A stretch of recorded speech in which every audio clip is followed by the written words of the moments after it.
오늘 함께 나눌 말씀은 누가복음 17장 11절에서 19절 말씀입니다. 한 절씩 교독하고 마지막 절은 같이 읽겠습니다. 예수께서 예루살렘으로 가실 때에 사마리아와 갈릴리 사이로 지나가시다가 한 마을에 들어가시니 나병 환자 10명이 예수를 만나 멀리 서서 소리를 높여 이르되 예수 선생님이여 우리를 불쌍히 여기소서 하거늘 보시고 이르시되 가서 제사장들에게 너희 몸을 보이라 하셨더니 그들이 가다가 깨끗함을 받은지라. 그 중에 한 사람이 자기가 나은 것을 보고 큰 소리로 하나님께 영광을 돌리며 돌아와 예수의 발 아래에 엎드려 감사하니 그는 사마리아 사람이라. 예수께서 대답하여 이르시되 10사람이 다 깨끗함을 받지 아니하였느냐? 그 9은 어디 있느냐? 이 이방인 외에는 하나님께 영광을 돌리러 돌아온 자가 없느냐 하시고 그에게 이르시되 일어나 가라 내 믿음이 너를 구원하였느니라 하시더라. 아멘. 오늘의 말씀은 감사입니다. 오늘 추수감사 주일이지 않습니까? 오늘은 추수감사절을 맞아서 감사에 대한 말씀을 함께 묵상하려고 합니다. 감사는 항상 감사를 드리는 사람이 있고 받으시는 대상이 있죠. 우리 그리스도인에게는 하나님이 계시기 때문에 우리가 항상 감사라고 표현할 때 궁극적으로 우리는 하나님께 감사를 드리고 하나님은 그 감사를 영광과 우리의 고백으로 받으십니다. 그런데 감사는 어떻게 해야 되느냐? 표현을 해야 합니다. 감사를 표현할 때 더 큰 감사가 되기 때문입니다. 때로 우리가 이 감사에 조금 인색할 때가 있는 것 같습니다. 이미 하나님이 다 아실 텐데 라고 그냥 넘길 때도 많고요. 굳이 내가 말을 해야 하나? 이런 마음에 좀 아낄 때가 있어요. 그러나 감사는 표현해야 됩니다. 오늘 본문에도 보면 10명 중에 몇 명만 감사를 합니까? 무슨 11조도 아니고 한 명만 돌아와서 감사를 하잖아요.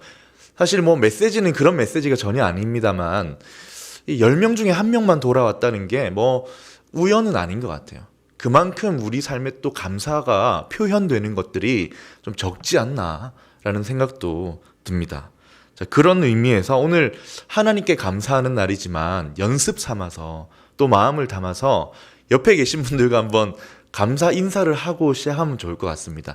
코로나 중에도 잘 버텨주셔서 감사하고 또 이 시간 함께 예배 드릴 수 있어서 감사합니다. 이런 마음을 담아서 좀 웃으시면서 하셔야 돼요. 옆에 있는 분들이 한번 인사하겠습니다. 감사합니다. 네. 우리 또 한 번만 하면 좀 인색하잖아요. 한 번 더 하겠습니다. 정말 감사합니다. 우리는 이미 감사에 대해서 너무 많이 들어왔어요. 그래서 잘 알고 있습니다. 늘 해야 되고 범사에 감사해야 되고 쉬지 않고 감사해야 되고 모든 일에 감사해야 되는 거 잘 알고 있어요. 하이델베르크 교리문답이라고 아시죠? 우리의 신앙의 굉장히 아름다운 언어로 우리 신앙의 고백을 담은 그런 고백서와 같은 책인데요. 그 하이델베르크 교리문답이 3파트로 구성이 되어 있습니다. 많이 들어보셨겠지만 첫 번째 파트는 우리 인간의 비참함이에요. 우리 인간이 죄 때문에 얼마나 비참해졌는가. 그리고 2부로 넘어가면 예수 그리스도께서 우리를 은혜로 구원하셨다는 주제로 쫙 문답이 이어집니다. 그리고 여러분 마지막 주제가 무엇입니까? 감사하는 삶입니다. 이게 사실 우리 그리스도인의 신앙의 요약인 것과 같아요. 우리가 비참한 죄인이었는데 예수 그리스도의 은혜로 구원받아서 어떻게 살아야 된다는 겁니까? 감사하며 살아야 된다는 거죠.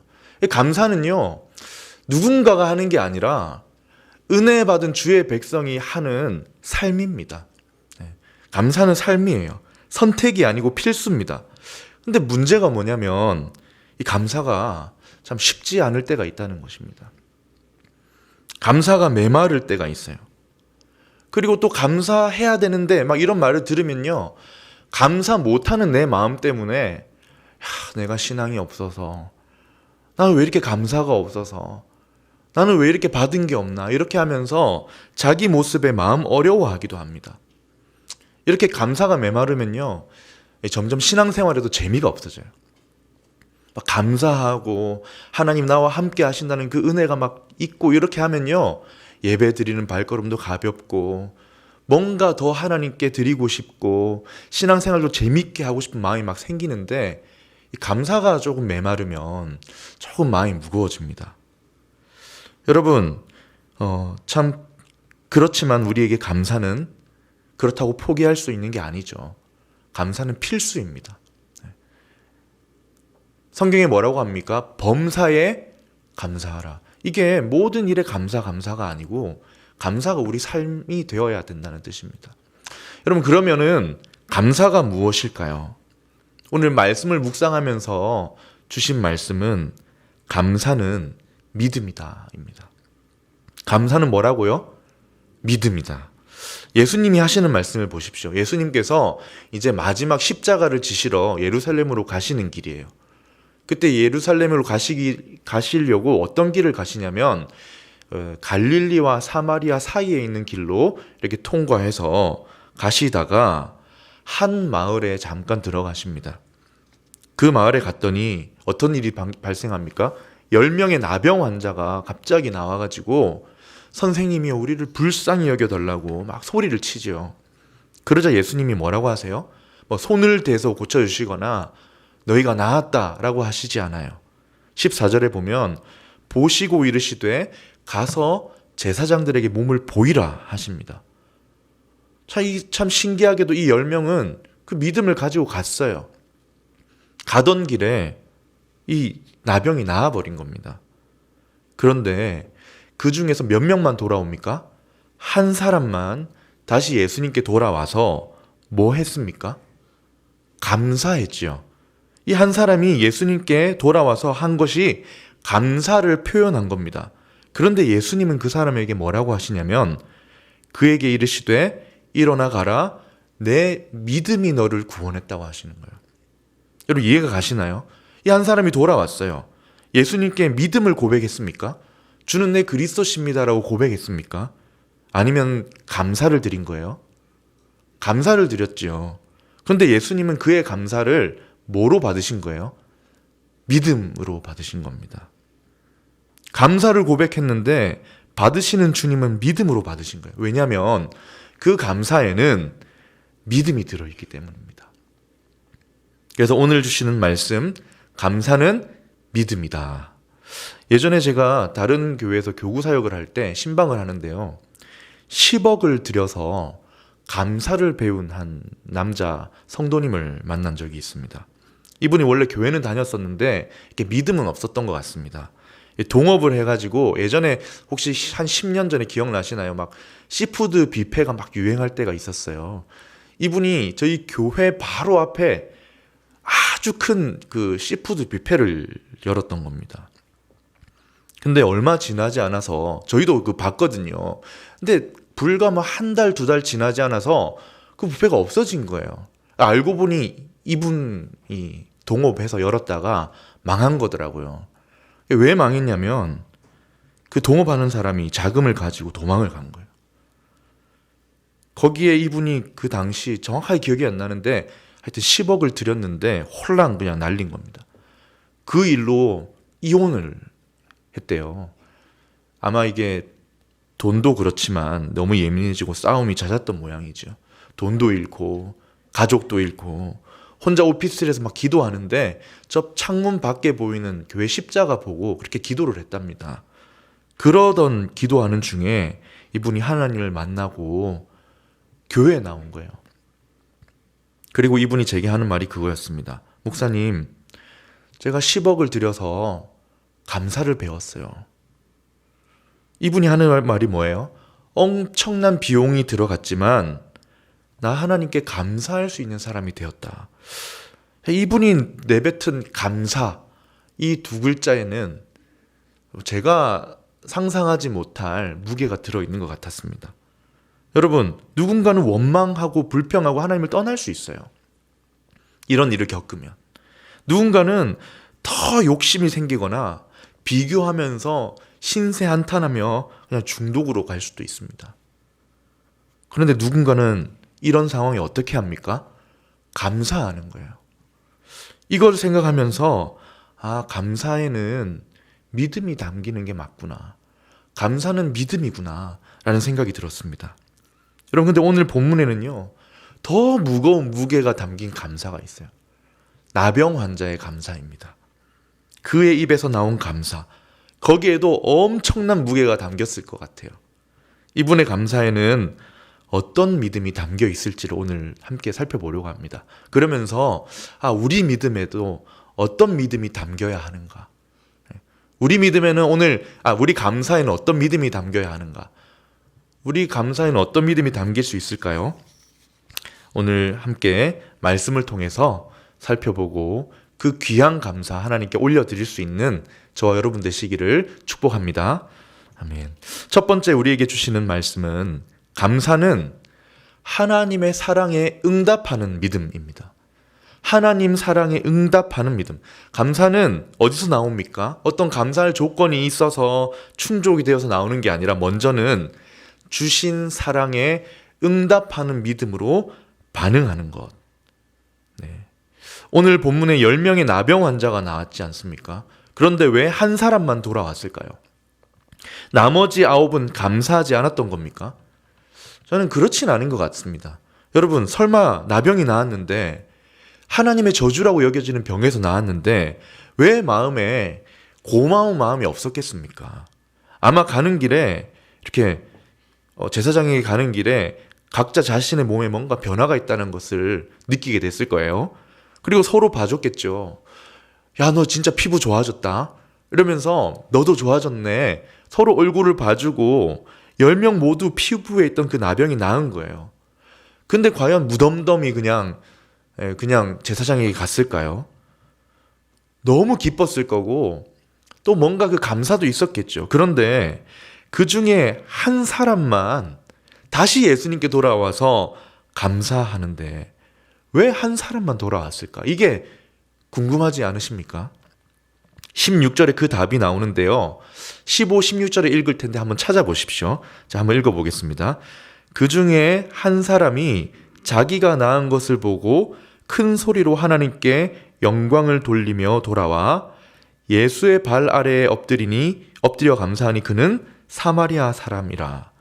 여러분, 이 답이 어디서 찾을 수 있을까요?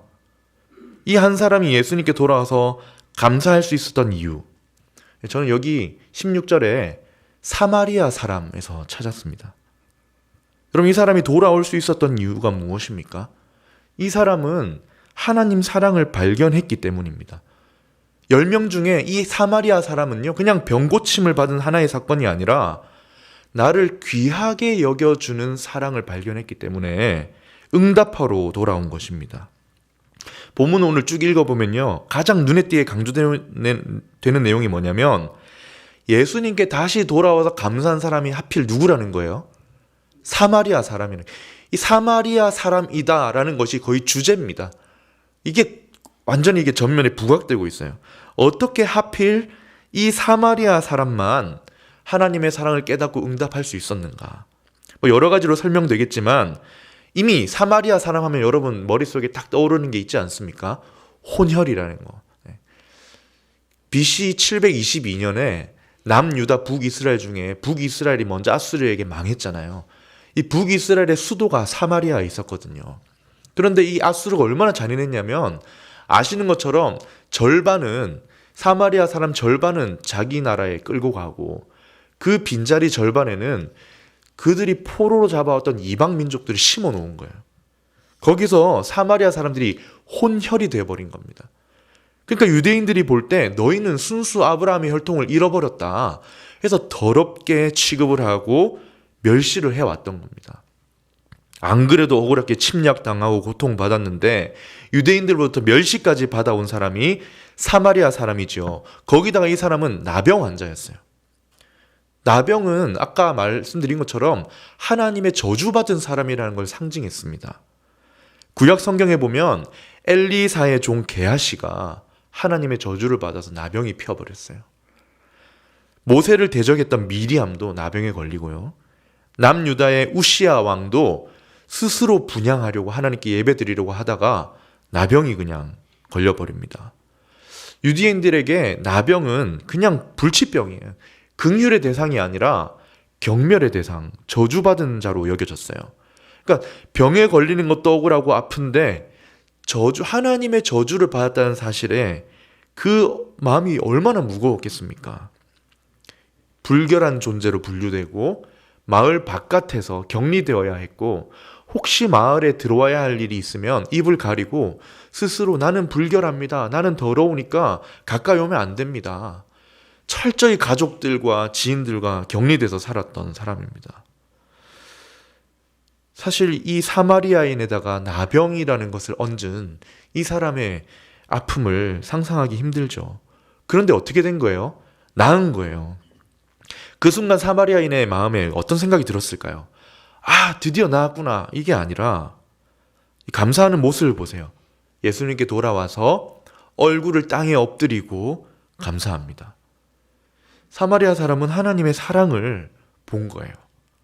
그냥 옆에 9명처럼 그냥 병이 나아서 기쁜 게 아니라 비참하게 버려진 나를 하나님이 찾아오셨다는 사실을 깨달은 겁니다. 아무도 나에게 존중해주지 않고 나를 돌아봐주지 않는데 내가 고침받았다는 것은 분명 하나님이 나를 소중히 여기시는구나, 이 마음이 들어온 거예요. 그래서 이 사람은 그 사랑에 응답하러 온 겁니다. 여러분, 이 한 사람이 돌아가려고 했을 때 다른 9명이 뭐라고 했을까요? 제정신이냐고, 빨리 가서 완치 판정 받고 가족에게 돌아가야지, 너 혼자 왜 이렇게 나대냐고 하지 않았을까요? 근데 관계가 없어요. 다른 사람이 뭐라고 하든지 관계가 없습니다. 왜냐? 이 사마리아 사람은 난생 처음 자신을 향해 다가오신 하나님 사랑을 느꼈기 때문입니다. 그 사랑에 응답해야 한다는 믿음으로 감사하러 온 것이죠. 여러분 16절을 보세요. 예수의 발 아래에 엎드려 감사하니. 엎드린다는 건 얼굴을 땅에 완전히 댄다는 뜻입니다. 무슨 말입니까? 예수님을 내 인생의 주인으로 모시겠습니다, 이 정도의 감사 표현입니다. 이 감사를 통해 그는 어떻게 됩니까? 사랑에 응답하는 믿음으로 드린 감사를 통해 구원을 받아요. 하나님이 구원하십니다. 믿음이 담긴 감사를 통해 구원을 받은 거예요. 그에게 이르시되 일어나 가라. 뭐라고 하세요? 내 믿음이 너를 구원하였느니라. 이 한 문장이 굉장히 중요합니다. 다른 9은 병에서 구원을 받았지만 사랑에 응답하는 믿음으로 감사한 이 사람은 영생을 얻은 거예요. 여기서 믿음이 구원하였다 하실 때 동사가 완료 동사입니다. 과거 완료. 그러니까 예수님이 가라, 내 믿음이 너를 구원했다, 이때 구원이 일어난 게 아니라 이 사람이 하나님의 사랑을 마음에 느끼고 돌아가려고 몸을 돌이키는 그 순간에 구원이 임했다는 뜻입니다. 이 사람이 드린 감사는 무엇입니까? 나를 하나님이 사랑하신다, 이 믿음으로 나온 감사입니다. 저도 또 성도님들도 이 감사에 이런 믿음이 담기면 좋겠습니다. 저도 예수님을 처음 만났던 때를 참 잊을 수가 없어요. 그전에도 계속 교회는 다녔지만 그냥 마지못해 교회만 다녔던 저에게 어느 날부터 막 죄에 대한 무거움과 삶의 공허함과 이런 것들이 막 찾아오는 겁니다. 왜 살아야 하는가?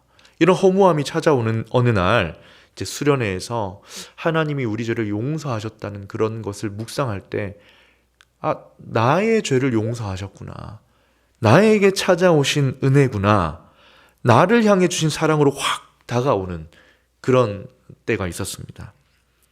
많은 사람들이 함께 그 말씀을 들었지만 분명히 저를 향해 찾아오신 사랑이었어요. 우리가 다 그렇습니다. 영적으로 겉으로는 멀쩡해 보여도 영적으로 다 결핍이 있는 절망에 버려진 죄인인데 하나님이 사랑으로 나에게 찾아오신 거죠. 거기서 새 삶이 시작된 것입니다. 그리고 이 사랑은 거기서 그치지 않아요. 계속 나아갑니다. 구원의 은혜를 넘어가서 오늘 우리 삶을 하나님이 어떻게 하신다고요? 사랑하신다. 오늘 내 삶을 돌아보십시오. 그리고 하나님의 사랑이 그 따뜻한 손길이 어디에 닿아 있는지를 발견을 해야 됩니다. 분명히 있어요. 왜냐하면 우리가 하나님의 자녀이기 때문입니다. 에베소서 5장 1절 한번 같이 읽어보겠습니다. 그러므로 사랑을 받는 자녀같이 너희는 하나님을 본받는 자가 되고. 여러분, 우리는 그냥 자녀가 아닙니다. 사랑을 받는 자녀예요. 그냥 조금 냉대받는 자녀가 아닙니다. 하나님의 사랑을 받는 자녀예요. 여기에 사랑을 발견하고 응답하는 믿음이 우리 감사에 담기는 것입니다. 여러분, 첫 번째, 하나님 말씀하시는 감사는 어디서 나옵니까? 무엇이 담겨 있습니까? 사랑에 응답하는 믿음입니다. 두 번째입니다. 두 번째 주시는 말씀. 감사는 당연해 보이는 것을 당연하지 않게 보는 믿음에서 나옵니다. 여러분, 감사는 우리 삶에 당연해 보이는 수많은 것들을 당연하지 않은 하나님의 은혜로 보게 하는 믿음이 담기는 거예요. 본문에서 예수님 앞에 돌아온 사람 외에 나머지 9은요, 마음에 감사가 얼마나 있었는지 모르겠지만 그 감사를 하나님께 표현하거나 예수님께 돌아와서 드리지 못했죠. 왜 그랬을까요? 그 순간 감사와 기쁨이 있었지만 그 직후 당연한 은혜가 그들에게 되어버린 것입니다.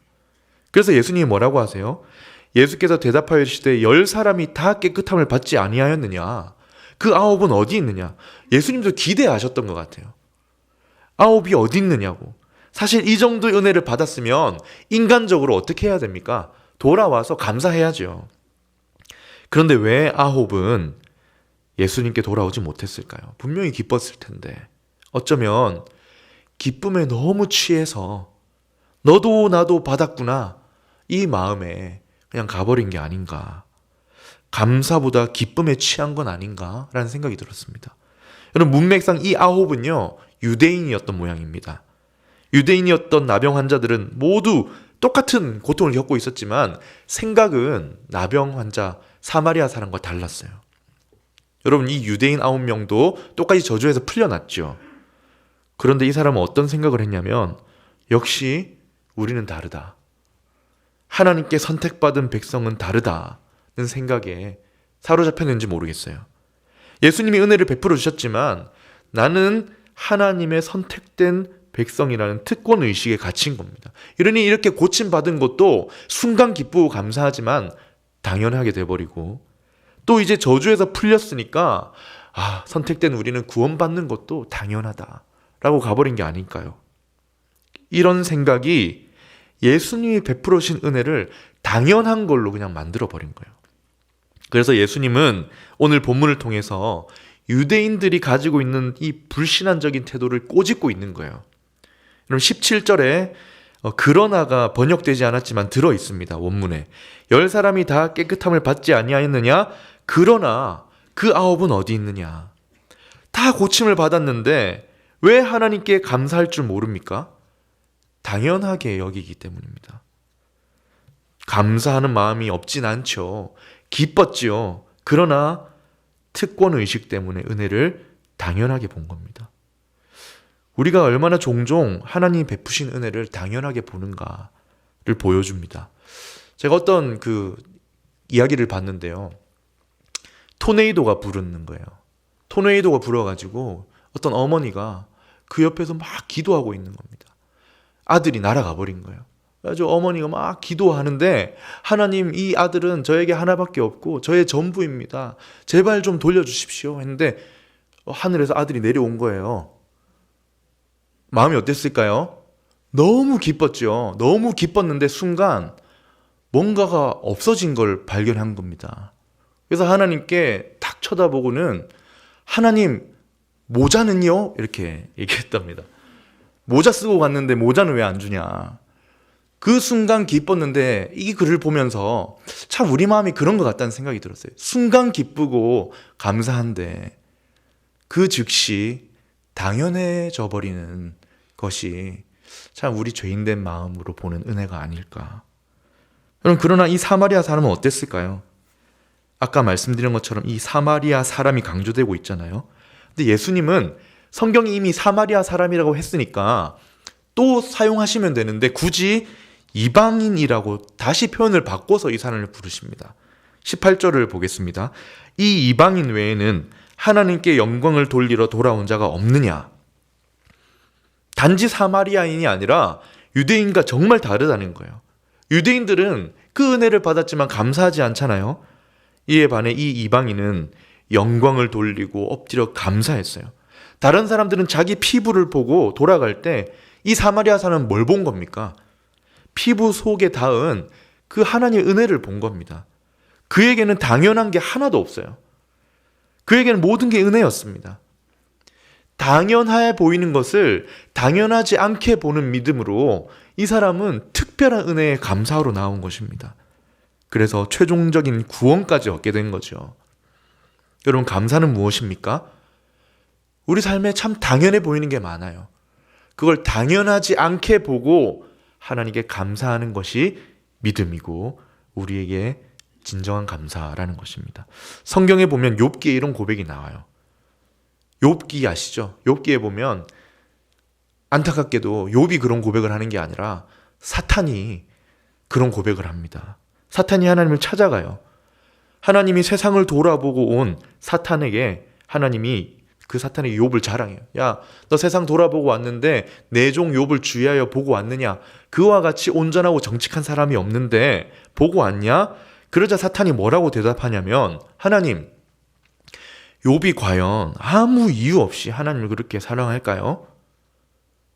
그도 이유가 있으니까 그러지 않겠습니까? 하면서 한다는 말이 엄청난 진리를 담아냅니다. 욥기 1장 9절 10절을 한번 보겠습니다.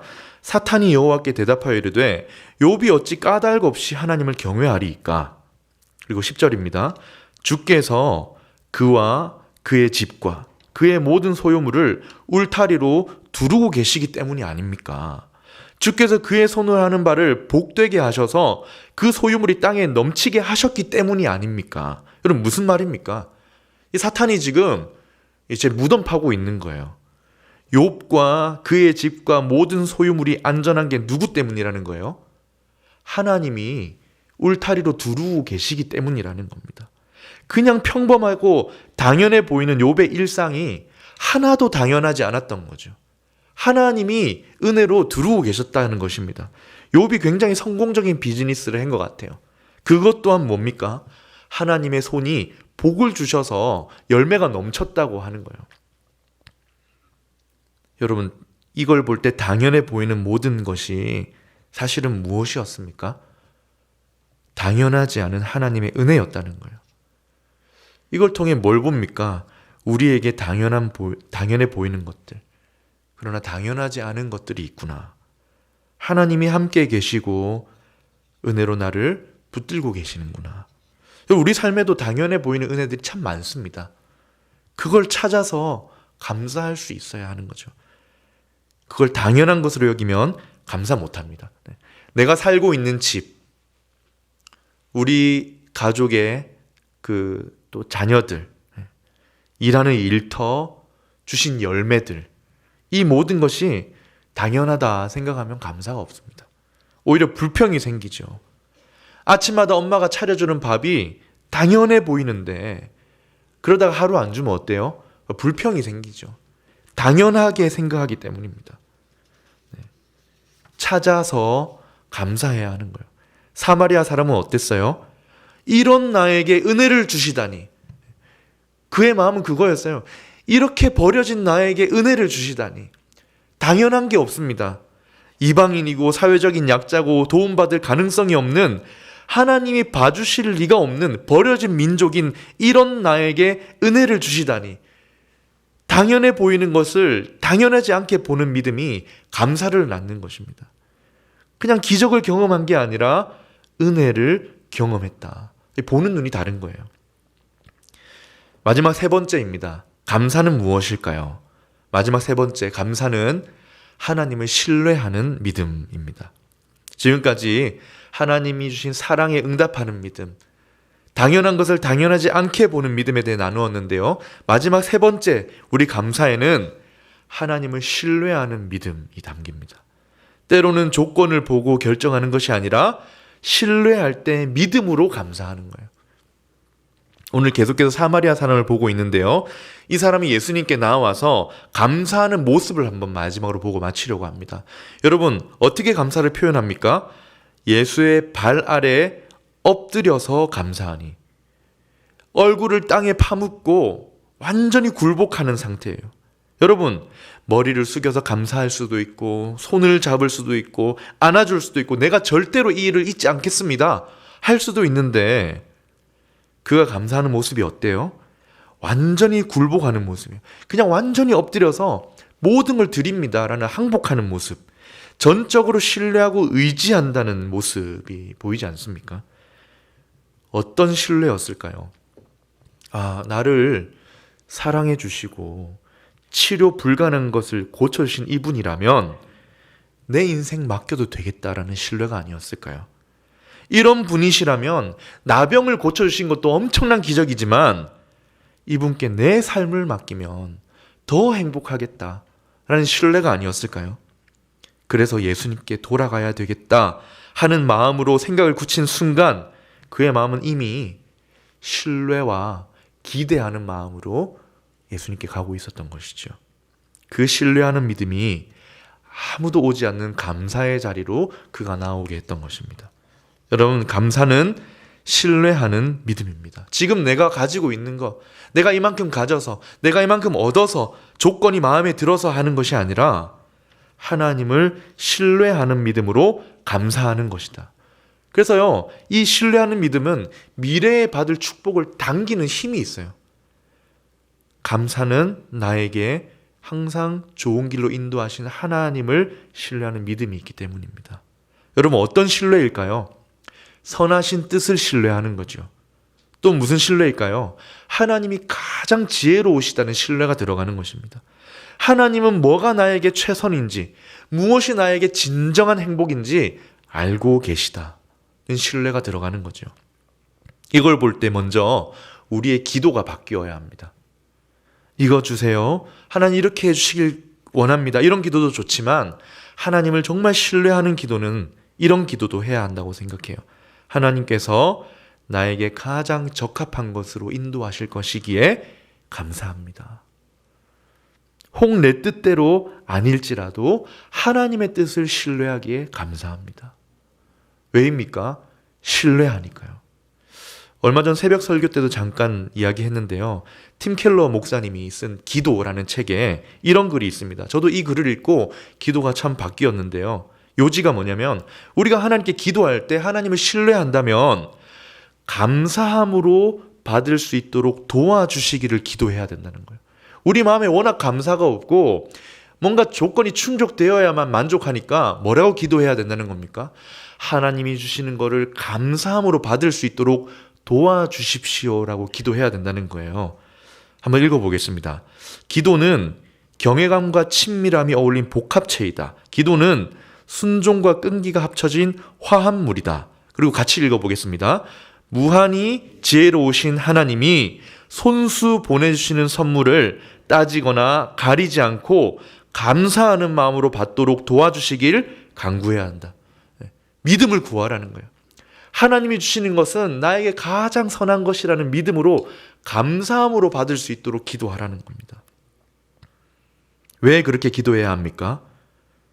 무한히 지혜로우신 하나님을 신뢰한다면. 그리고 그 뒤에 이어지는 글이 이렇습니다.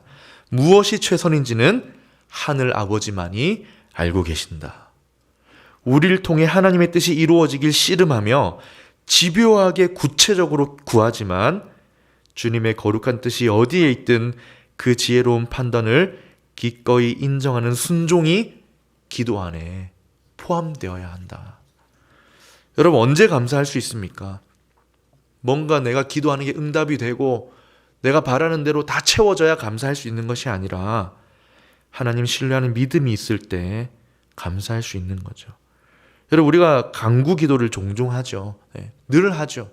승진을 앞두고 시험을 앞두고 취업을 준비하면서 결혼을 준비하면서 직장에서 부서 이동을 할 때 등등 여러 경우에 하나님께 기도합니다. 그런데 이 기도 안에 뭐가 포함되어야 한다는 것입니까? 하나님께 신뢰하는 자는 감사. 왜입니까? 무한히 지혜로우신 하나님께서 나에게 손수 보내주시는 선물이라는 믿음으로 감사하며 기도하는 것입니다. 뭐가 내게 최선인지 유일하게 아시는 하나님께서 인도하실 줄 믿기 때문에 감사함으로 받겠다고 기도하는 거예요. 그래서 꼭 우리 계획에 다 맞아야만 하는 것이 아니라 하나님에 대한 신뢰가 오늘 감사를 낳는다는 것입니다. 또 때로 우리에게 어려움이 와도 그 가운데 감사할 힘을 주는 것이 무엇입니까? 신뢰하는 믿음입니다. 다니엘이 그렇게 기도했어요. 여러분, 페르시아 왕 다리오가 제국의 왕이 되자 나라를 120도로 나누고 총리 3명을 두어 다스리게 했는데 역시나 이 총리 3명 중에 누가 제일 탑이었겠습니까? 다니엘을 세운 거죠. 그러니까 이 총리 나머지 2명과 방백들이 시기하고 질투하고 난리가 아니었어요. 그래서 어떻게 죽일까 해서 법을 만들게 했죠. 앞으로 30일 동안 왕 외에 다른 신에게 기도하는 자는 죽이자. 왕을 꼬드겨서 그런 법령을 선포를 해버린 겁니다. 자, 그러면 이런 상황에서 다니엘이 어떻게 하면 됩니까? 30일 기다리면 되잖아요. 30일 기도 안 하면 되잖아요. 근데 다니엘은 굳이 창문까지 열어 제치고 예루살렘을 향해서 또 기도를 합니다. 하루에 3번씩. 그리고 뭐라고 하냐면 감사를 드려요. 다니엘 6장 10절 한번 보겠습니다. 다니엘이 이 조사에 왕의 도장이 찍힌 것을 알고도 자기 집에 돌아가서는 윗방에 올라가 예루살렘을 향한 창문을 열고 전에 하던 대로 하루 3번씩 무릎을 꿇고 기도하며 그의 하나님께 감사했다고 합니다. 이런 상황에 왜 감사합니까? 살려달라고 기도해야죠. 기도하면 죽는데 기도하지를 말던가. 기도하면서 감사하는 건 또 무엇입니까? 믿음이죠. 하나님 신뢰한다는 믿음으로 감사하는 것입니다. 하나님이 나에게 손수 가장 좋은 것으로 만들어주신다는 신뢰입니다. 오늘 우리의 감사는 무엇입니까? 이 믿음이 담기는 것입니다. 하나님은 나에게 선하시고 가장 지혜로우시다. 말씀을 정리하겠습니다. 사랑하는 성도님 여러분, 오늘 어떤 감사가 있습니까? 오늘 말씀을 기억하면 좋겠어요. 감사는 믿음입니다. 하나님의 사랑, 내게 주신 그 사랑에 반응하는 믿음. 그 사랑 때문에 내게 주신 모든 당연해 보이는 게 당연하지 않은 거예요. 그리고 나를 항상 인도하실 하나님을 신뢰하는 믿음이 우리의 감사를 더욱 풍성하게 할 것입니다. 특별히 감사를 표현하시는 우리가 되면 좋겠습니다. 거기서 하나님 우리의 믿음을 보십니다. 주신 말씀을 따라 믿음을 가져서 정말 풍성한 감사로 하나님께 영광을 올려드리고 또 더 큰 은혜를 얻으시는 저와 여러분 되시기를 주님의 이름으로 축원드립니다. 아멘. 이 시간 말씀을 기억하면서 함께 찬양하면 좋겠습니다. 우리를 찾아오셔서 사랑하고 계신다는 것을 얼마나 잊고 살았는지 돌아보며 우리의 고백을 담겠습니다. 아버지 하나님, 은혜를 감사드립니다. 우리가 잊고 살고 또 모른 채 넘어갈 때도 참 많지만 나병 환자를 찾아오셔서 사랑을 부어주셨던 그 하나님의 손길이 이미 우리 삶에 가득하다는 걸 고백하고 감사로 올려드리기 원합니다. 하나님 또한 그걸 발견하여서 정말 마음을 담아 나를 찾아오신 그 사랑에 응답하기 원합니다. 주님 받아주시고 오늘도 사랑받는 주의 자녀가 되게 하신 은혜에 감사하는 마음으로 힘을 내게 해 주시옵소서. 하나님, 당연해 보이는 게 참 많죠. 그러나 알고 보면 하나님의 울타리였고 하나님의 손길이 우리와 함께하고 계셨음을 고백합니다. 발견하게 하시고 보고 감사로 올려드리는 우리의 귀한 삶이 되게 역사해 주시옵소서. 특별히 하나님, 오늘의 삶이 참 쉽지가 않을 때가 많습니다. 감사할 조건이 없어 보일 때도 많습니다. 그러나 변함없으신 신실하신 하나님이 오늘 우리와 함께 계시오니 나에게 가장 지혜로우신 하나님께 신뢰하는 믿음으로 감사의 삶을 살아가는 우리가 될 수 있도록 믿음을 더하여 주시옵소서.